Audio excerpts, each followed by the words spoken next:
The remains of a Richland County woman missing for months, a suspected homicide victim, have now been identified. Good evening. Thank you for joining us. At 11, I'm Mike Jackson. And I'm Colleen Marshall. Now 2 people face charges in her death.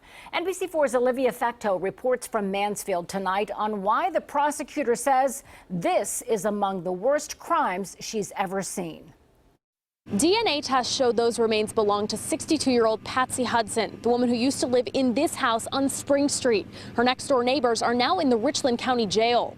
I never seen it coming.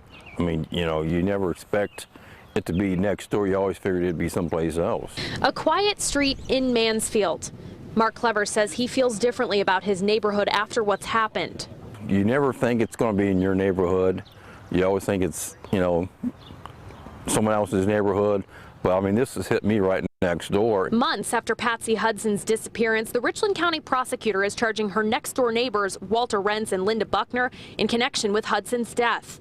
The county's forensic lab has identified the remains found in several locations in the county. She was able to use the bones and some of the things that we had from the house to determine that it was, in fact, her. Renz faces 12 felony charges, including murder and aggravated murder. Buckner faces 10, from aggravated robbery to abuse of a corpse. Couch Page says Hudson's body was dismembered and has only been partially recovered. In light of what she calls a depraved crime, she urges caution. And people have a tendency, when they're elderly and alone, to develop trusting relationships for individuals that they probably shouldn't trust. And that's something that everybody has to be mindful of. Clever says he hopes justice is served. You know, they did it. You know, they need to never come out.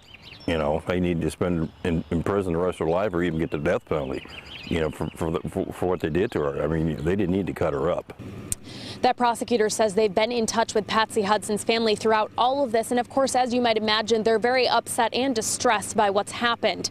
That neighbor we spoke with says the neighborhood has been on high alert since this news came out. Reporting in Mansfield, Olivia FECTEAU, NBC4.